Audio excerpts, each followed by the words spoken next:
Comment ça se passe? La navigation sur le Golden Globe, c'est une course sans GPS et sans moyen de communication.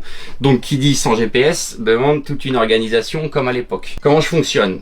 À bord de mon bateau, j'ai 29 cartes qui sont rangées, numérotées une par une. Donc je démarre avec ma carte numéro 1 et au fur et à mesure que j'avance, je vais changer de carte parce que forcément j'ai besoin de cartes relativement précises par rapport à là où je me situe. Sur la carte, ce que je vais faire, c'est que je vais faire de ce qu'on appelle de l'estime. Je vais estimer la vitesse de mon bateau en le faisant avancer sur la carte, et dès que j'ai un changement de direction, je vais le noter sur ma carte, mais également sur un journal de bord. Ça, c'est très important. J'ai un journal de bord que je tiens rigoureusement, sur lequel je note chaque différence de vitesse, de changement de cap, de trajectoire, pour pouvoir m'y retrouver. Sauf que l'estime, ça va me permettre de me situer une position sur la carte, mais au fur et à mesure du temps, au bout de un jour et demi, 2 jours, ma marge d'erreur, elle va s'agrandir parce que j'ai du mal à estimer la dérive.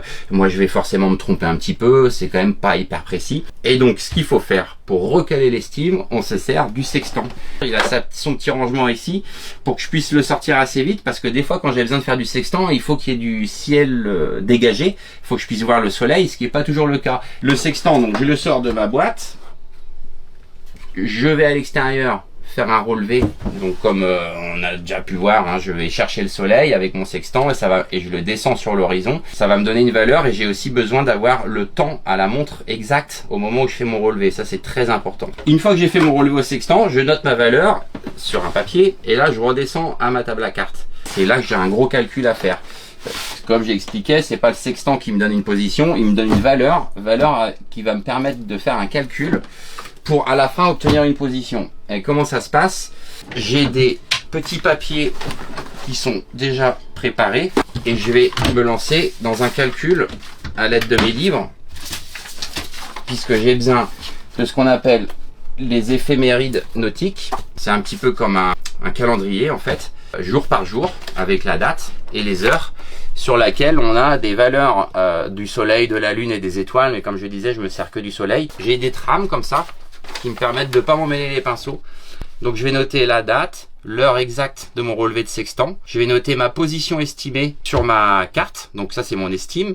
Et ensuite je vais noter la valeur ici de mon sextant, qui est juste là. Et ensuite je découle tout ce calcul. Une fois que j'ai terminé ce calcul, je vais faire un tracé sur ce Mercator, et c'est une fois le tracé fini que je vais obtenir enfin une position. Ça peut prendre environ une demi-heure de boulot.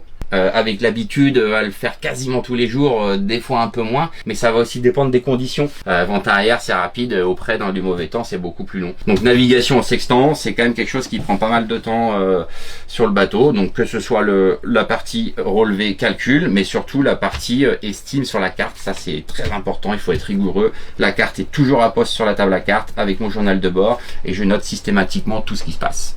Hello, c'est Violette d'Orange, et je suis super heureuse de vous annoncer que je vais être la marraine du bateau de Damien Guillou qui part le 6 septembre pour sa grande aventure de la Golden Globe Race. Et donc on peut se retrouver le 5 septembre pour le baptême du bateau.